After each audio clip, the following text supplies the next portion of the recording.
Welcome back to West Texas View.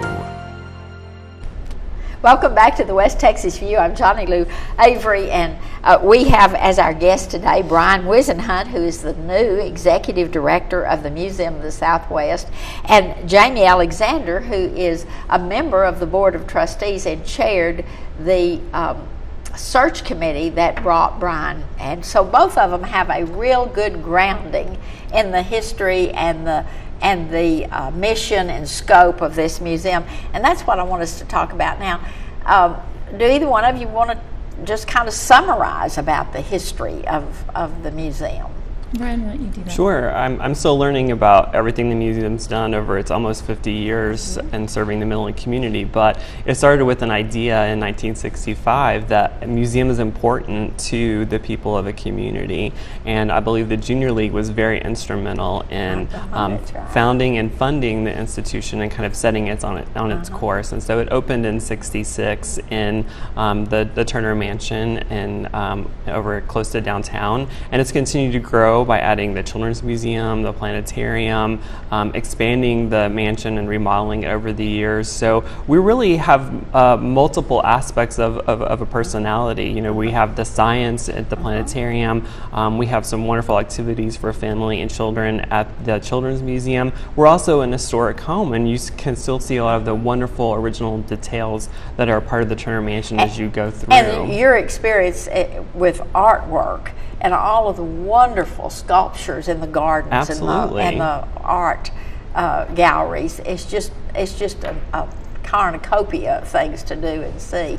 And the important thing to me was the addition of the Children's Museum, because you certainly want families to support it and to use it, but when you have whole busloads of children being driven up and they just have so much fun, and they leave at the end of the day and they just loved every minute of it. And so that's the thing that I remember, is driving up and seeing this busload of kids come running out just having the best time. And it's true. But I know that you've had all of these museum experiences, and so as you have related in the short time you've been here, have you seen or have you looked at the long-term plan? What are some of the additions that you think it will be needed in the future? Well, I think I'm still kind of gaining a perspective, and right now I'm visiting with as many people as I can, as far as the staff and board, our volunteers and other people in the community, and just trying to listen and learn what they think about the institution, what they would really like to see done there.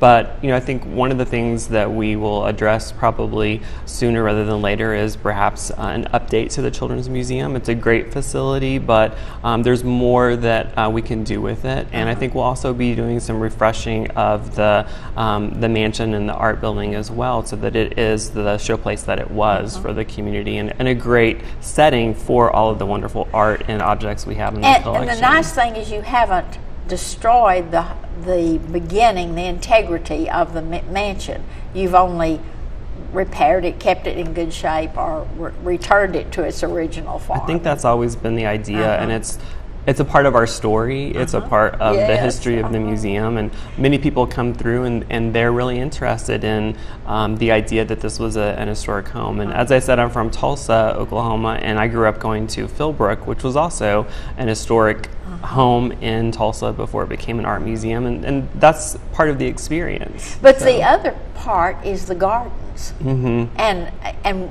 we didn't in the beginning really pay that much attention to how the gardens could be incorporated.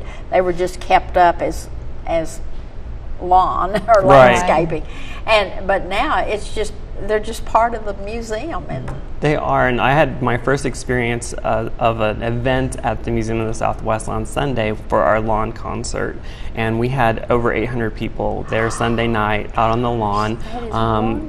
Beautiful Midland evening, and kids running around with their scooters, parents, children, dogs, everybody was there, and it just felt like such a great community focus, and that's what the museum is to me. It's not just this building and these objects and the people that run it. It is a it is an organization that serves the community. That belongs to the community. Absolutely. And it was almost like a neighborhood party. It's what it felt like. It felt like all my future friends were there. Yeah, right. Well, getting back to the board, I know that an organization like this could not make it if it did not have enthusiastic support of our community, and I'm talking about our Permian Basin community, which means serving on the board, serving as volunteers. And so talk a little bit about that. Have you been surprised since you moved here at the embracing of the museum? You know what I think surprises me the most about the Board of Trustees, every member on that board, is they're also members of other boards in the community. They also have their own careers, their own families, they're raising children. I don't see how some of them cram it into 24 hours a day. I mean, they absolutely have a passion for the museum. And Septemberfest, which is one of the big events at the museum every year coming up, has 100% board support. Every single board member is donating to it, is volunteering to it. The committee, which is made up of volunteers for that, is a significant portion is board members doing that, and I think that speaks a lot. It's not just showing up for a monthly meeting. Board members are there, putting in their time, putting their money there, and really, showing their love in a lot of ways. And the nice thing about that is when it comes to crunch time, they understand that they need this kind of support to get grants. If they didn't have the community support, they would not get the grants and some of the government funds that allow you to keep on going. Right, and you have, because like that Septemberfest event is for the community, but they have a preview party. We've got board members there at midnight to 2 a.m. folding down tables and getting it ready for the next morning at 8. Which, by the way, we're going to have someone in a couple of weeks come on and talk about the I know, but it's just amazing to me that board members don't mind rolling up their sleeves and tearing down tables and chairs and doing what it takes to help the museum go the next step. Yeah, I think that is wonderful. Well, when we come back after the break, I want us to get more into the programs.